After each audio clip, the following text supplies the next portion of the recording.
बिहार के एक क्षेत्र में एक धनाढ़ सेठ रहते थे। वह अपनी पुत्री मंगादिया का विवाह किसी सुंदर व श्रेष्ठ युवक से करना चाहते थे।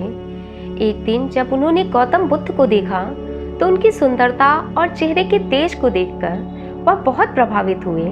तब उन्होंने गौतम बुद्ध जी से प्रार्थना की और कहा कि आप मेरी पुत्री से विवाह कर लें। तब गौतम बुद्ध ने बहुत विनम्रता से कहा कि मैं तो संसार त्याग चुका हूँ, भला मैं विवाह कैसे कर सकता हूँ। गौतम बुद्ध का जवाब सुनकर मंगादिया को बहुत आघात पहुँचा और वह बुद्ध से नाराज होकर वापस अपने नगर आ गई। कुछ दिनों बाद कौशाम्बी के राजा उदयन से मंगादिया का विवाह हो गया, पर विवाह के बाद भी उसके मन में बुद्ध के प्रति द्वेष बना रहा। एक दिन रानी मंगादिया को पता लगा कि गौतम बुद्ध कौशाम्बी आने वाले हैं और उनके स्वागत की भव्य तैयारी की जा रही है। उसे यह सब देखकर बिल्कुल अच्छा नहीं लगा, क्योंकि वह तो बुद्ध से बहुत नाराज थी और मन ही मन बुद्ध से द्वेष रखती थी। इसलिए उसने चुपके से पूरे शहर में यह प्रचार करा दिया कि गौतम बुद्ध बहुत कपटी हैं और बहुत झूठे हैं। दुष्प्रचार का लोगों पर ऐसा असर पड़ा कि जब बुद्ध कौशाम्बी आए तो लोगों ने बुद्ध का बहुत अपमान किया। बुद्ध का अपमान होते देख शिष्य आनंद ने बुद्ध से कहा, हे तथागत, आप जैसे महात्मा का अपमान अब मुझसे सहा नहीं जा रहा। आप इन लोगों से कुछ कहते क्यों नहीं। तब बुद्ध ने कहा, हे आनंद, इन लोगों की कोई गलती नहीं है। इन लोगों ने जो सुना है वही बोल रहे हैं, लेकिन तुम चिंता मत करो, सब ठीक हो जाएगा। तब आनंद ने कहा कि इन लोगों ने जो कुछ भी सुना है वह सब झूठ है। बुद्ध आनंद की बात सुनकर बोले, हे आनंद, झूठ के पांव नहीं होते, एक ना एक दिन सत्य सामने आ ही जाता है। तुम बस धैर्य रखो।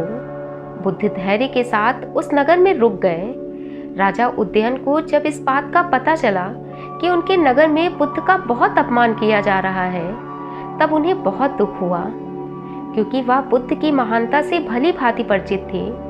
वह रानी मंगादिया के साथ बुद्ध के दर्शन करने के लिए गए। जब वह बुद्ध के पास पहुंचे तो हाथ जोड़कर अपनी प्रजा की तरफ से उन्होंने बुद्ध से क्षमा मांगी और कहा, भगवान, आपका मेरे नगर में बहुत अपमान किया गया है, इसलिए आप चाहें तो मुझे दंड दे सकते हैं। बुद्ध राजा उदयन की बात सुनकर बोले, हे राजन, मेरा किसी ने अपमान नहीं किया है, इसलिए आप बिल्कुल शर्मिंदा ना हो। मैं तो साधु हूँ, मुझे सम्मान या अपमान से कोई फर्क नहीं पड़ता। तब राजा ने कहा, हे तथागत, यह आपकी महानता है जो कटु वचन बोलने वालों को भी क्षमा कर देती है। बुद्ध राजन की बात सुनकर मुस्कुराने लगे और बोले, आप मेरे अपमान को लेकर तनिक भी चिंता ना करें। मुझे इस नगर और नगर वासियों से कोई भी शिकायत नहीं है। मैं आपको आशीर्वाद देता हूँ कि इस नगर के राजा रानी और पूरी प्रजा सुखी रहे, समृद्ध रहे। बुद्ध के शब्दों को सुनकर रानी की आंखों से पश्चाताप के आंसू बहने लगे। उन्होंने बुद्ध के सामने अपना अपराध स्वीकार कर लिया और बुद्ध के चरणों में नतमस्तक हो गई। दोस्तों, ऐसे थे महात्मा बुद्ध जी, जो दूसरों के बड़े से बड़े अपराधों को भी मुस्कुराकर क्षमा कर देते थे।